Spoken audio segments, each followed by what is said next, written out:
Hello everyone, myself Dilip Udani, and today I will teach you this topic, that is programs on mutable data structure.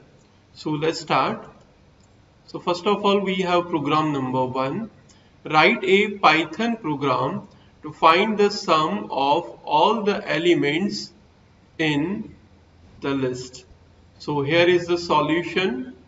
What we have to do, we have to find out the sum of all the elements present in the list. So what we have done over here, we have initialized the variable total equals to 0. We have taken one list, that is list 1, and in this list we have these entries, that is 11, 5, 17, 18 and 23. We have to find out the sum of all these entries.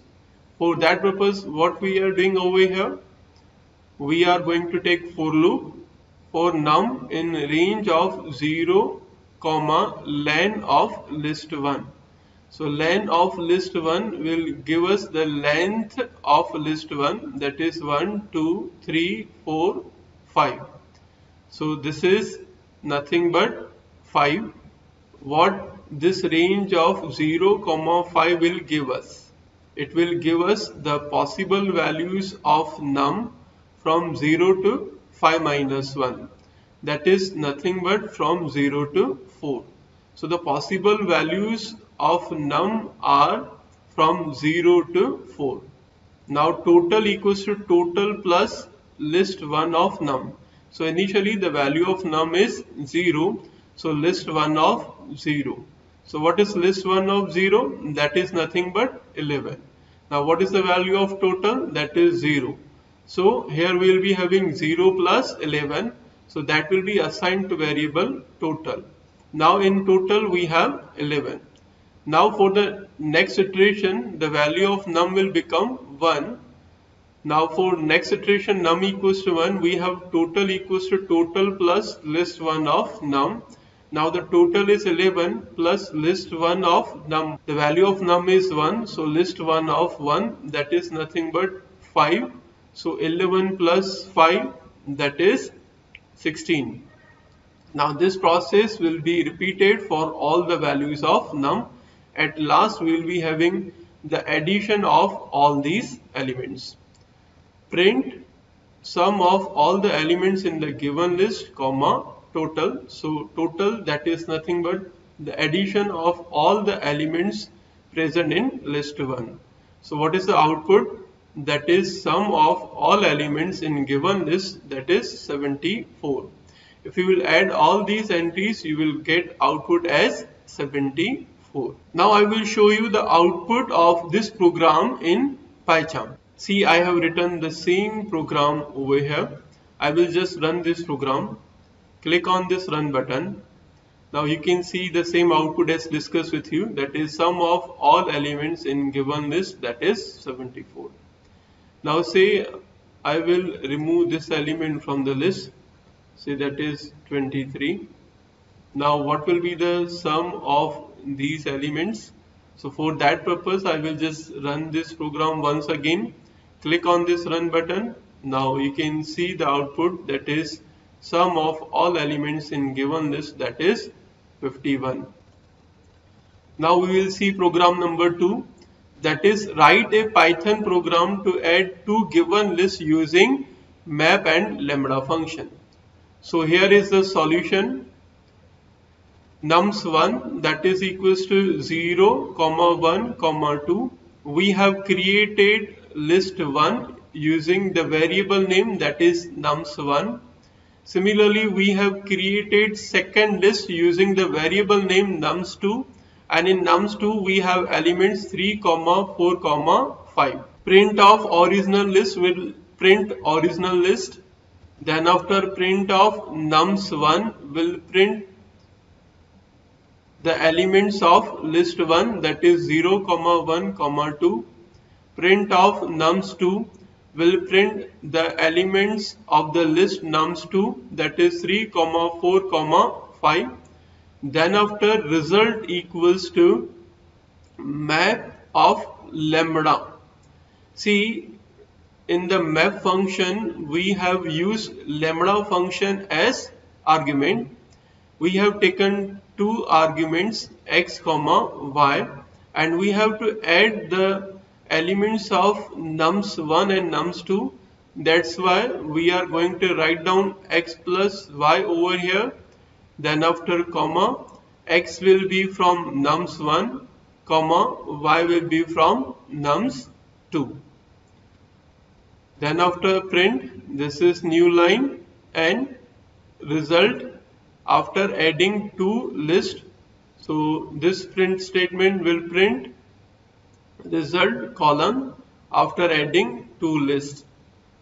Then after print list of result will print the addition of two lists, that is 0 will be added with 3, 1 will be added with 4 and 2 will be added with 5. So what will be the output? That is 0 plus 3, 3, 1 plus 4, 5, 2 plus 5, 7. See, this is the output. Original list are nums1, 0, 1, 2, nums2, 3, 4, 5. Then after result column, after adding two lists, the output is addition of these two lists, that is 0 plus 3, 3, 1 plus 4, 5, 2 plus 5, 7. Now I will show you the output of this program in PyCharm. See, I have written the same program over here. I will just run this program. Click on this run button. You can see the same output as discussed with you. Original list, and original list are 0, 1, 2, that is nums1, 3, 4, 5, that is nums2. Then after result column, after adding two lists. So what will be the output after adding two lists? That is 3, 5, 7. That is 0 plus 3, 3, 1 plus 4, that is 5, and finally 2 plus 5, that is 7. Now we have program number 3, that is write a Python program to merging two dictionaries. So here is the solution. Here I have created a function with name merge. So for that purpose we have to write down the def keyword, that is def. This is the name of the function merge, and these are the argument to a function named merge, and the arguments are dict1 comma dict2. Always remember to write down these columns. Then after return dict2 dot update of dict1. Now to merge two dictionaries, here I have used the update function. Now what this update function will do, it will merge the dict1 to dict2, and then after it will return. Now in dict1 we have taken these key value pairs. In key A we have value 10, in key B we have value 8, and in dict2 we have two key value pairs. That is, in key D we have value 6, in key C we have value 4. Then after print of merge of dict1 comma dict2 will merge the elements of dict1 to dict2, and it will just return none. Print of dict2 will give us the elements of dict1 and dict2 together. So the output is none for this print statement. And for this print statement we have this one as key value pairs. It means the key value pairs of dict1 and dict2 are merged to dict2. Now I will show you the output of this program in PyCharm. See, I have written the same program over here. I will just run this program. Click on this run button. Now you can see the same output as discussed with you. For this print statement we have output as none, and for print of dict2 we have this one as output. It means the key value pair of dict1 are merged in dict2. So in today's lecture we have seen three programs based on mutable data structure. Thank you for watching this video.